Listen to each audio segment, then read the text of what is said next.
Capital. Just capital. Howdy, cowpoke.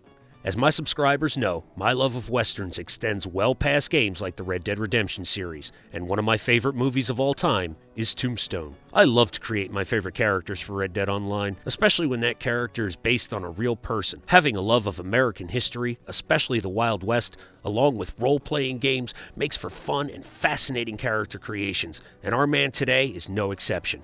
Curly Bill Brocius, portrayed by Powers Booth.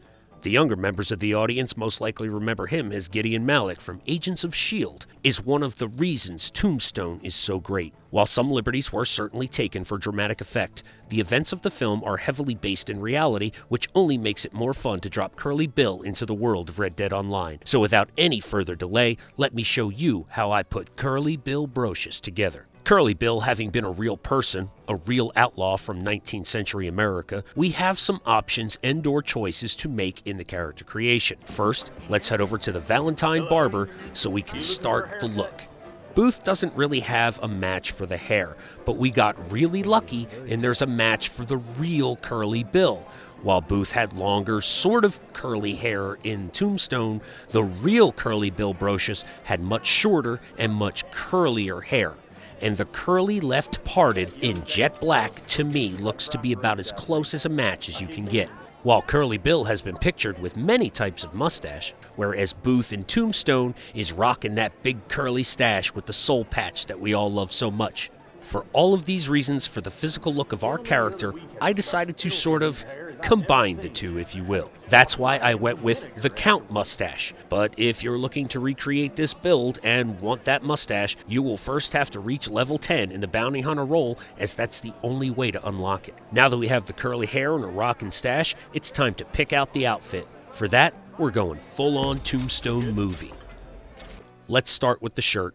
This one was a no-brainer. The plain red bibbed shirt. It's just perfect. Moving on. The pants are where I had to make a tougher decision. I was just about settled on the Holman pants. However, it was when I came across Plata pants. All black riders. Except this one's got a red sash. And how do you know a Cochise cowboy is a Cochise cowboy? Well, by the red sash, of course. By the way, that's the historically inaccurate part. But it matches the movie the best we can, and daggum if it don't look good. Worth every bit of the 5 gold. For the boots, there's only one option. Sadly, there's no way to get the aces on the front, but the boots are the boots. Cavalry boots. Now, I did play around with some of the two-tone, at least to mimic a pattern on the front, but to no avail. So I went with the straight black, and frankly, my man makes those look good. A good pair of boots needs a good pair of spurs, just like Curly Bill's. We need something with a dark brown heel band and a large-sized round rowel.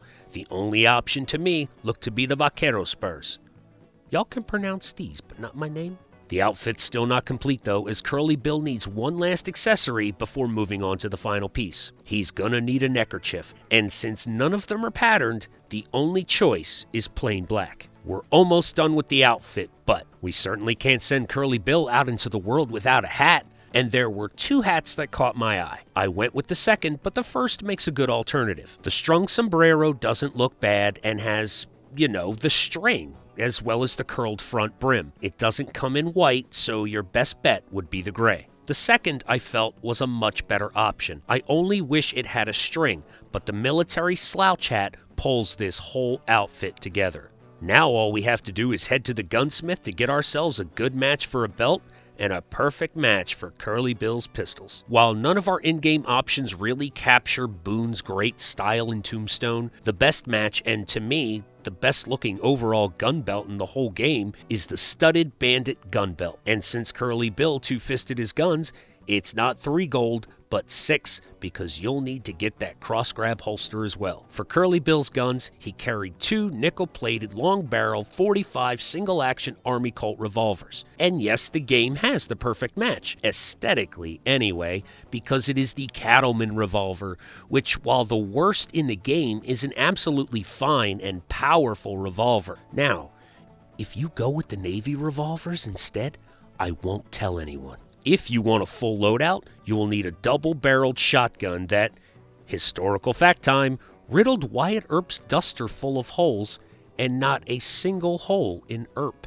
This was divine intervention. Oh, I agree, Jules, but why? But I digress. Now we're ready to send our version of Curly Bill Brocius out into the world. That's great. Real outlaw, movie character, and now part of the Red Dead Online universe. Guys, I'm James. Thanks so much for stopping in today. If you like this video at all, please don't forget to give it a like. It really does help these videos and the channel. And let us know what you think in the comments. Every comment you leave, I read. That is my guarantee. And if you want to see more awesome Red Dead Redemption 2 content, as well as other gaming and entertainment, please hit that subscribe button so you can stay on top of everything here on the Dark Knight of Thrones. Guys, I'm James. To all my cowpoke gunslingers and dancing gals alike, we shall see you next time.